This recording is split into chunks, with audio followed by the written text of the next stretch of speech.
404, this is 7, stand by a minute. Just come on, what is your attack angle? Okay, talk to him, see what that did. Charlie Horse, 88. 24, traffic 275. 85 just made a pass in there. Okay, my name is Randolph Nagy. I was a sergeant at NKP from July 1972 until August of 1973. I was a security policeman. I worked the perimeter and I worked in heavy weapons. I was a mortar gunner. And this story I have, this is a very true story that happened during Linebacker 2.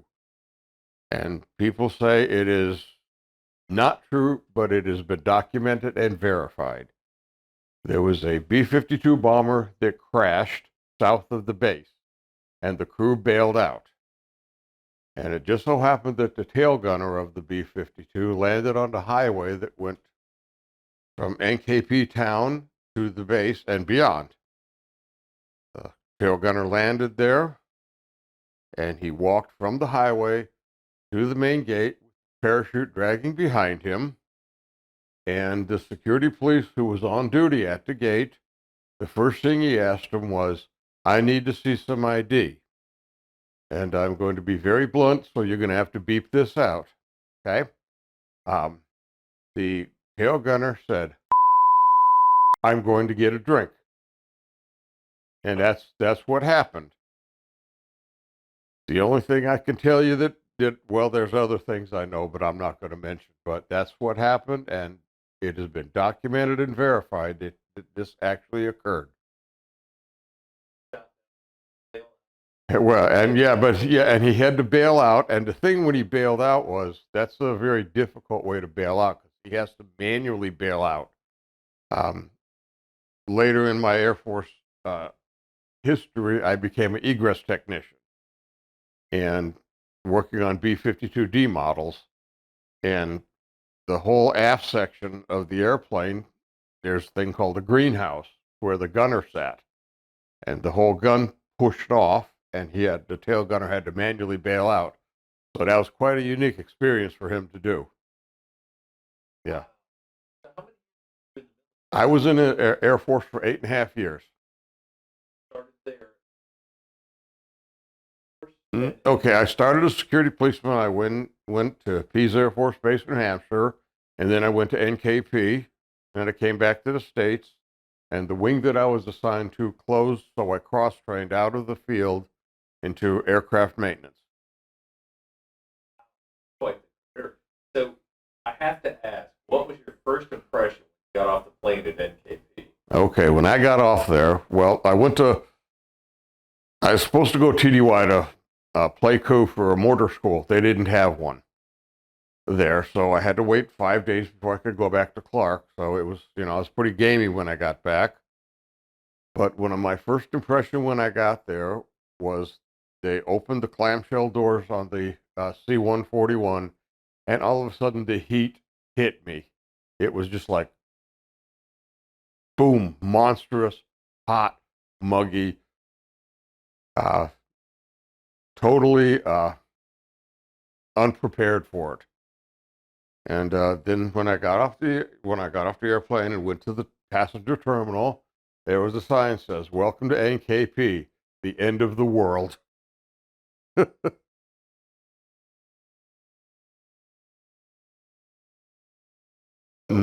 Yes, it was. And do you have any other memories that you'd like to share of an experience while you were there? Now, if you were on security, I asked somebody the other day, I said, I heard there was a lot of black market going on. Oh, yes. And there was a lot of where the locals would try to penetrate the fences to get in to get whatever they could steal. Yes. Can you tell us about any of that from your perspective? Well, they tried. A lot of them succeeded. I remember one incident where a law enforcement specialist caught a local trying to break into the supply warehouses, and the local had a gun and took a shot at the policeman, and he shot back. But the next day, he was out of the country, gone. Yes. Apparently, they didn't like the Americans shooting the Thais or shooting at them, so he was quickly removed from the area. And after your 8 years, what did you do after you got out of the military? Well, Boeing at the time was hiring, and I worked as a pre-flight delivery inspector for the Boeing company. And then there was a big downturn, and I got laid off. Then I went to radiology school and became a radiology technologist for my rest of my career in life. You let's go to your shirt real quick. Just say you recently went back to Yes. Nakhonphanom. Yes. Tell me about your experience there. Okay. Well, my wife and I, we took a trip to NKP, Thailand, and we last month, and we stopped in Bangkok for a few days. We went up to Chiang Mai. Both cities were very smoky because they're burning the rice fields before the rainy season starts for planting. So the air was really, really poor quality. Even surrounding NKP, the air was bad, but not as severe. My experience in seeing NKP was totally different from what I saw when I was there. The jungle has reclaimed the majority of the base. You can barely see the old control tower there. And it is an airport. There's an airplane terminal, and they have 4 flights coming in and out of there every day. And they used the same runway that we gave the Thai government. And when we went to town, the hotel was just immaculate. It was a 5-star hotel on the Mekong River. Beautiful. It was just awe-inspiring to see how such a little, kind of what they would call a podunk town back in our days. The town's about 40,000 people there, and it's a nice city. The people are really cognizant of keeping their area nice and clean. There's even a housing development in the area, in the town, which is pretty amazing. And not much of the old city is left at NKP. There's the infamous, what we called the Ho Chi Minh clock, is still there.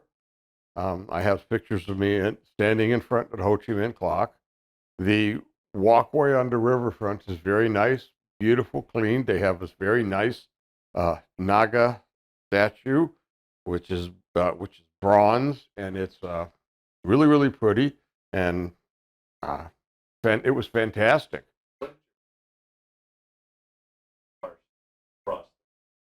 Across the river, and you explained to her that's where it all happened.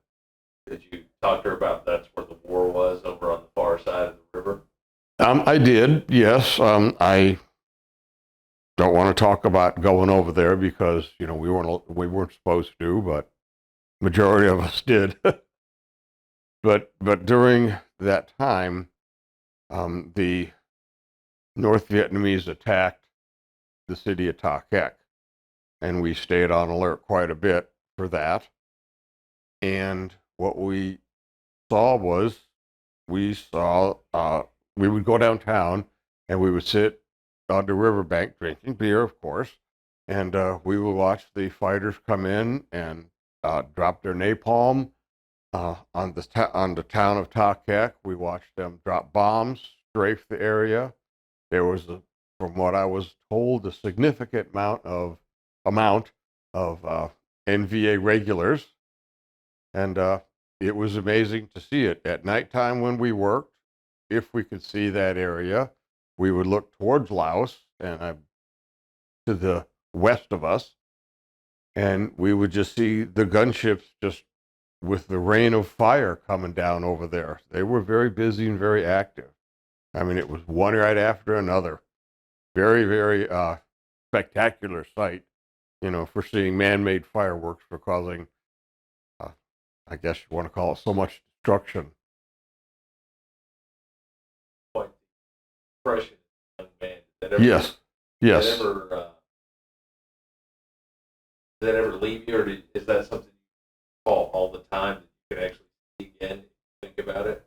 Well, I see it occasionally. There's other things I see that haunted me, and that's why I wanted to go back and kind of confront them and bury them for me. and that was the whole purpose of what, when I went over there. Closure. Yes, I found significant closure there. Would you recommend that to other people? I would. I strongly recommend it. It's a very beautiful place. Now it's very peaceful. And I had such a good time. The drawback was our time there was very limited, but still, it was worth it. We were there for 3 days, 3 full days. Yeah, and it was excuse me, yes, and it was a nice whirlwind tour, but it was fantastic. What we got to see. Now, I usually close the top by asking a question. Would you recommend military or service to the United States to a younger person, male or female today? Would you recommend that as a way to start your life? I would. I really would. Can you go into that and tell me why? Well, there are a lot of young people today who are lost and aimless, and they have no goal or no structure in life. And the military gives them that structure. Back when I was in, there was more firmness and structure of adherence to the rules. But still, I mean, they have to have rules in society. But the younger people today, it would be a good start to give them a good path to find out what they want to do in their life. I really appreciate it. Is there anything else you wanted to talk about while we were in? No, I appreciate everything you've done. I mean, this is great, because your wife mentioned, you wanted to see me, and oh yeah, yeah. No, every guy that I've met said, oh, and they'll start talking, and I'm like, you have a beautiful story. Everybody has a story. Yes, and the story of the tail gunner, people are skeptical about it. No, I was not. I was in a tower, couple, maybe like 700-800 meters away, when I heard the airplane hit the ground and crash, and the ground did shake. That's a big aircraft, and it made a big fireball too. There were 2 crashes there. Yes, all the crew survived on both crashes, and which is pretty spectacular. Crippled airplane there like that, and I knew the guy who was on duty, but God forbid, I can't remember his name after 51 years. So. Glad you brought that. Nice to have a little levity. Humor running and work can be absolutely horrific, and every once in a while you'll hear a story like that just, oh, I'm going to get a drink. I don't care what you say. Yeah, just just a matter of factly, and those choice words, were he went to get a drink. So it was yes. That's okay. I'm glad I could do it and everything here, because that's a good memory that hasn't been instilled in me.